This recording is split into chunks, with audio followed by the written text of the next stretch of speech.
on en sait un petit peu plus donc sur l'autonomie du futur modèle. Alors Cybercab, moi je pense que c'est un prétexte donc pour pouvoir le faire rouler, et une batterie donc annoncée de 50 kWh. Alors on ne sait pas si c'est du net, on ne sait pas si c'est du brut, et c'est surtout donc, je l'avais expliqué, une autonomie qui sera vraiment très bonne, hein. C'est l'information donc de FR Android, c'est eux qui me l'avaient envoyé. 480 km donc aux normes américaine. Je tiens à rappeler quand même, je ne suis pas contre les véhicules chinois, mais nous avons les normes américaines qui reflètent pratiquement la réalité. Nous avons les normes WLTP, donc européennes, qui sont un petit peu éloignées, et puis les normes CLTC, donc chinoises, qui sont très loin donc de la vérité.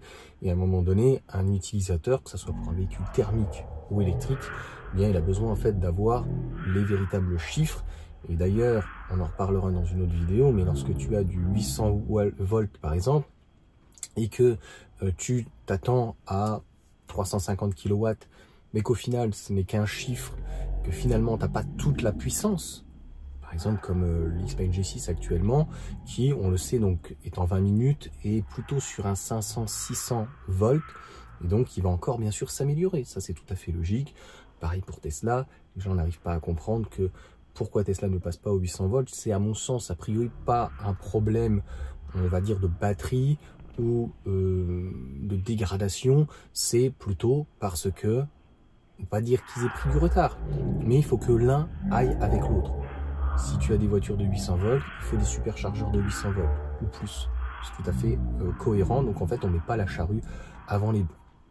Donc cela étant dit, sur ce Cybercab, c'est quand même très énonciateur, et c'est ce que j'avais dit, c'est-à-dire que d'ailleurs ils le reprennent très bien, la batterie de 60 kWh qui normalement devrait se transformer donc en LFP de 60,5 kWh fait 553 km WLTP.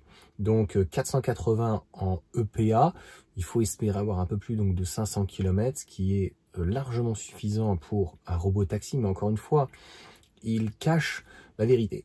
Dans la mesure où, je l'ai déjà dit plusieurs fois, et ça sera le coup de génie, non pas d'Elon Musk, il faut bien comprendre encore, mais de Tesla, de proposer donc un véhicule donc plus compact, un véhicule, a priori, c'est ce qu'ils annoncent aussi, c'est tout à fait cohérent, donc plus léger, donc un véhicule qui répond en tout cas à une autre demande, je l'ai déjà expliqué, le modèle Y aujourd'hui est relativement cher, si on peut dire, en tout cas s'ils veulent en faire plus. Le modèle Y est surtout de plus en plus grand, le modèle 3 aussi, donc c'est tout à fait normal qu'on ait un meilleur positionnement prix, rapport qualité-prix en tout cas, et dans la gamme. Pareil pour le modèle X et S, donc ce modèle compact, à mon sens, arriverait pile poil à temps, et c'est encore une fois la très grosse force de Tesla au-delà du comportement routier, c'est-à-dire que, à mon sens, à la base, on ne peut pas avoir un véhicule avec un excellent comportement routier en propulsion et qui soit, certains diront, tape-cul, alors que le modèle Y, donc Juniper, a quand même revu énormément son comportement routier. Et de l'autre côté, voilà, avoir quelque chose de très souple, hein. Tu regardes les anciennes Citroën avec les trucs pneumatiques, là, enfin, les suspensions qu'ils avaient, c'est un petit peu une 2 chevaux, tu vois, donc tu peux pas avoir un comportement dynamique, c'est assez compliqué. Donc pareil pour les constructeurs chinois, que ça soit BYD, Xpeng, et on n'est pas dans la même philosophie, c'est-à-dire que, comme je viens de parler donc d'efficience, eux vont compenser leur manque d'efficience avec donc des charges, des bornes qui ont besoin donc d'être plus puissantes, et en Europe on peut pas se permettre. Donc nous n'avons pas un kilowattheure qui est peu cher et qui est forcément très abondant. Ou en tout cas pas assez, on ne s'est pas donné en tout cas assez les moyens, contrairement aux États-Unis, contrairement surtout au Texas, et la France aurait pu devenir et était leader européen, et on voit ce que ça a donné donc avec la politique donc d'Emmanuel Macron, pour les gens qui n'auraient toujours pas compris, mais bon, il paraît qu'il est exceptionnel. Donc voilà, il suffisait de le voir quand il était ministre de l'Industrie. Il n'y a pas besoin en fait de sortir de Saint-Cyr quand tu aimes un petit peu l'économie et que tu comprends un petit peu où on veut aller. Eh bien, ce n'est pas logique.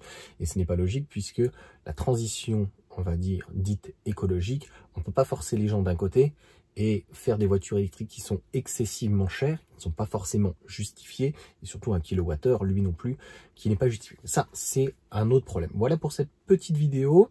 50 kWh, 500 km, tout à fait cohérent, et ça serait donc la première, on va dire, compacte, si on peut dire, en tout cas peut-être citadine. Moi j'aimerais vraiment beaucoup, ça serait un coup de génie, un coup de maître pour Tesla, 4 mètres, 4 mètres 10, et je pense qu'on risque peut-être d'être déçu sur le prix, parce qu'on parle de plus en plus, entre guillemets, de 35 000 TTC, tu vois, donc un positionnement, est-ce qu'au final, c'est une réflexion, le robotaxi, avec les normes chinoises et américaines, est beaucoup plus, on va dire, peut mieux se développer, en tout cas d'un point de vue éthique, technologique et marketing. Donc, pas forcément besoin d'un véhicule plus petit, même si l'Atto 3, donc en Chine, se vend plutôt bien de chez BYD. Et donc, nous, on n'aurait peut-être pas un modèle Y, tu vois, un peu plus petit, plus low cost, si on peut dire, de 20% de moins, mais finalement une véritable compacte. Il faut bien comprendre que Tesla ne fait aucune publicité, donc ils ont besoin de jouer sur le buzz, et ça les gens n'ont pas compris. Comme Trump fait, qu'on aime ou qu'on n'aime pas, il suffit juste de ne pas regarder. C'est pour ça que j'essaie de me contenir à 2, 3, 4, 5 vidéos vraiment par jour, grand maximum. Il y a tellement d'actualités, on est tellement inondé d'informations qu'il faut faire le tri. Donc là, c'est en tout cas une information très intéressante, qui est tout à fait cohérente, et une petite batterie, et encore une fois, Tesla sont les meilleurs.